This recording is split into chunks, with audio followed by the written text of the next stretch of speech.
Indonesia mengalami sejarah yang panjang dalam melawan penjajah. Kita pernah mengalami penderitaan ketika dijajah oleh Belanda. Sejarah juga mencatat kekalahan Belanda oleh Jepang dalam Perang Asia Timur Raya atau yang disebut dengan Perang Pasifik, menyebabkan bangsa Indonesia dijajah oleh Jepang. Perang Pasifik ini dimulai sejak tahun 1937 sampai dengan 1945. Ibarat pepatah lepas dari mulut harimau masuk ke mulut buaya. Tepat kiranya untuk menggambarkan bagaimana kondisi penderitaan bangsa kita saat itu.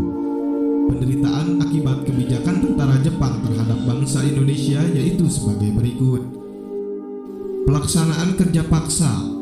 Hal ini menyebabkan banyak laki-laki di Indonesia dikirim hingga ke Myanmar untuk melakukan pekerjaan pembangunan dan pekerjaan berat lainnya dalam kondisi yang buruk. Ribuan orang Indonesia meninggal dan hilang pada saat kejadian itu berlangsung.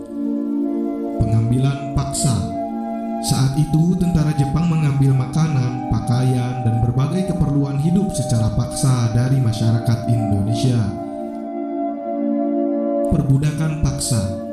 Perempuan-perempuan Indonesia banyak dipekerjakan secara paksa oleh tentara Jepang. Selain itu, banyak menahan dan memperlakukan warga sipil di kem-kem tahanan dalam kondisi sangat buruk. Jepang mulai menguasai wilayah Indonesia setelah Belanda menyerah di Kalijati, Subang, Jawa Barat pada tanggal 8 Maret 1942. Kedatangan Jepang semula disangka baik oleh Indonesia. Banyak semboyan dikumandangkan oleh Jepang seperti Jepang Pelindung Asia, Jepang Pemimpin Asia, dan Jepang Cahaya Asia. Kenyataan sejarah menunjukkan bahwa Jepang tidak berbeda dengan Belanda, yaitu meneruskan penjajahan atas bangsa Indonesia. Kemenangan Jepang di Asia tidak bertahan lama. Pihak sekutu, Inggris, Amerika Serikat, Belanda melakukan serangan balasan. Satu persatu daerah yang dikuasai oleh Jepang kembali ke tangan sekutu. Melihat hal tersebut, pada peringatan pembangunan Jawa Baru tanggal 1 Maret 1945, Jepang mengumumkan pembentukan Dokuritsu Jumbi Tosakai atau Badan Penyelidik Usaha-Usaha Persiapan Kemerdekaan Indonesia (BPUPKI). Janji Jepang membentuk BPUPKI dibuktikan pada tanggal 29 April 1945 bersamaan dengan hari ulang tahun Kaisar Hirohito.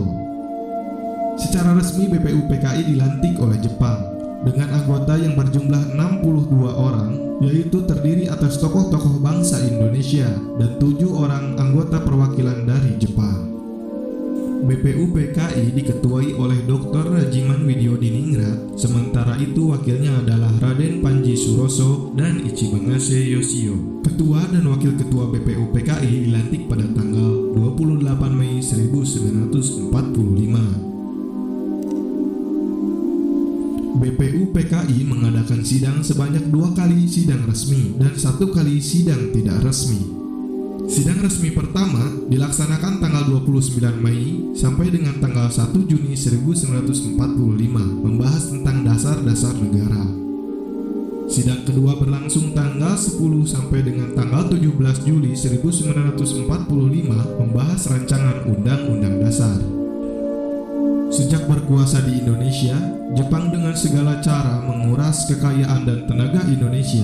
Hal ini menimbulkan kesengsaraan dan penderitaan bagi rakyat. Namun, penderitaan tersebut tidak menyurutkan semangat perjuangan kita untuk meraih kemerdekaan.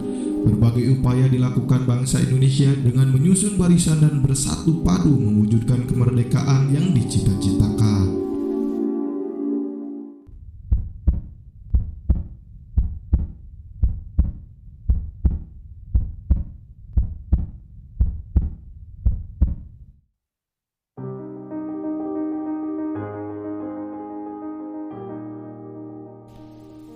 Sidang BPUPKI pertama dilaksanakan selama 4 hari, mulai dari tanggal 29 Mei sampai dengan tanggal 1 Juni 1945. Agenda sidang pertama BPUPKI adalah membahas tentang bentuk negara, filsafat negara, dan dasar negara. Dalam pidato pembukaan sidang pertama, Ketua BPUPKI memberikan alasan tentang perlunya dasar negara. Ada beberapa tokoh yang mengemukakan pendapat tentang rumusan dasar negara pada sidang pertama BPUPKI. Hal ini bertujuan agar mendapatkan rumusan dasar negara yang tepat. Adapun tokoh-tokoh yang mengemukakan pendapat tersebut yaitu Muhammad Yamin, Supomo, dan Insinyur Soekarno. Setiap tokoh tersebut mengemukakan pendapatnya pada waktu yang berbeda. Muhammad Yamin merupakan orang pertama yang mengemukakan pendapatnya dalam sidang BPUPKI pertama. Pada sidang pertama ini, Muhammad Yamin mengemukakan 5 asas dalam pidatonya. Kelima asas tersebut adalah peri kebangsaan, peri kemanusiaan, peri ketuhanan, peri kerakyatan, peri kesejahteraan rakyat. Setelah selesai berpidato, Muhammad Yamin juga menyampaikan tentang konsep dan dasar negara Indonesia merdeka secara tertulis kepada ketua sidang. Konsep tersebut adalah sebagai berikut: 1. Ketuhanan yang Maha Esa. 2. Persatuan kebangsaan Indonesia. 3. Rasa kemanusiaan yang adil dan beradab. 4. Kerakyatan yang dipimpin oleh hikmah kebijaksanaan dalam permusyawaratan perwakilan. 5. Keadilan sosial bagi seluruh rakyat Indonesia. Selanjutnya, pada tanggal 31 Mei 1945, Supomo mengemukakan 5 usulan dasar negara Republik Indonesia. 5 usulan tersebut yaitu: 1. Persatuan, 2. Kekeluargaan, 3. Keseimbangan lahir dan batin, 4. Musyawarah, 5. Keadilan sosial. Pada tanggal 1 Juni 1945, Insinyur Soekarno juga menyampaikan pendapatnya tentang dasar negara Indonesia. Dalam pidatonya tersebut, Insinyur Soekarno menjelaskan tentang dasar filsafat negara. Selain itu, beliau juga mengajukan usul agar dasar negara tersebut diberi nama Pancasila. Usulan yang diajukan Insinyur Soekarno diterima oleh peserta sidang BPUPKI. Oleh karena itu, setiap tanggal 1 Juni diperingati sebagai hari lahirnya Pancasila. Berikut adalah rumusan dasar negara yang diusulkan oleh Insinyur Soekarno. 1. Kebangsaan Indonesia. 2. Internasionalisme atau peri kemanusiaan. 3. Mufakat atau demokrasi. 4. Kesejahteraan sosial. 5. Ketuhanan yang Maha Esa.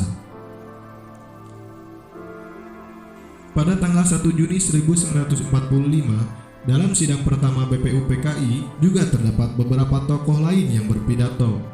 Setelah itu, BPUPKI mengalami masa reses persidangan, periode jeda atau istirahat selama 1 bulan lebih. Masa persidangan BPUPKI yang pertama ini dikenang sebagai detik-detik lahirnya Pancasila. Pertemuan tidak resmi BPUPKI. Pada sidang BPUPKI yang pertama, belum ditentukan kesepakatan tentang dasar negara Republik Indonesia. Oleh karena itu, dibentuklah Panitia 8 yang bertugas menampung berbagai usulan dasar negara dan memeriksanya. Panitia 8 lalu melaporkan hasil kerjanya dalam sidang pleno BPUPKI.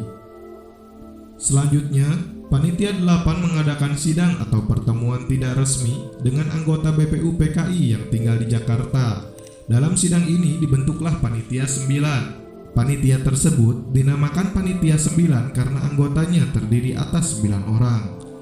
Panitia 9 bertugas membahas dan menelaah berbagai usulan yang telah ditampung oleh Panitia 8. Panitia 9 disebut juga Panitia Kecil. Adapun susunan keanggotaan Panitia 9 adalah sebagai berikut.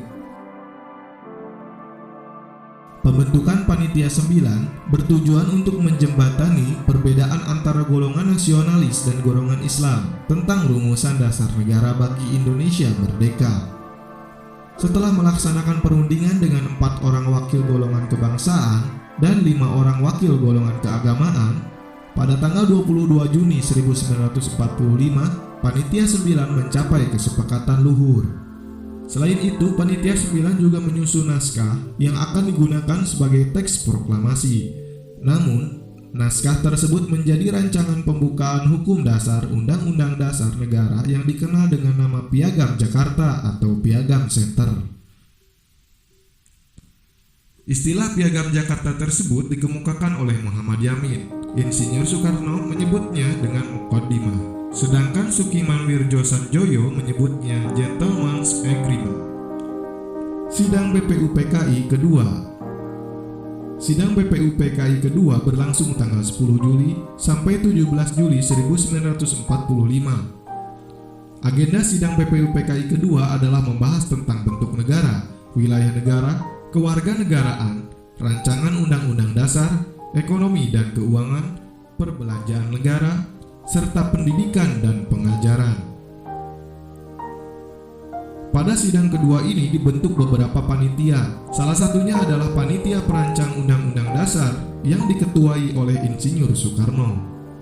Panitia Perancang Undang-Undang Dasar mengadakan sidang pada tanggal 13 Juli 1945. Perumusan Dasar Negara Indonesia berakhir dalam sidang BPUPKI yang kedua. Selesai melaksanakan tugasnya, BPUPKI dibubarkan pada tanggal 7 Agustus 1945. Sebagai gantinya dibentuklah Panitia Persiapan Kemerdekaan Indonesia (PPKI).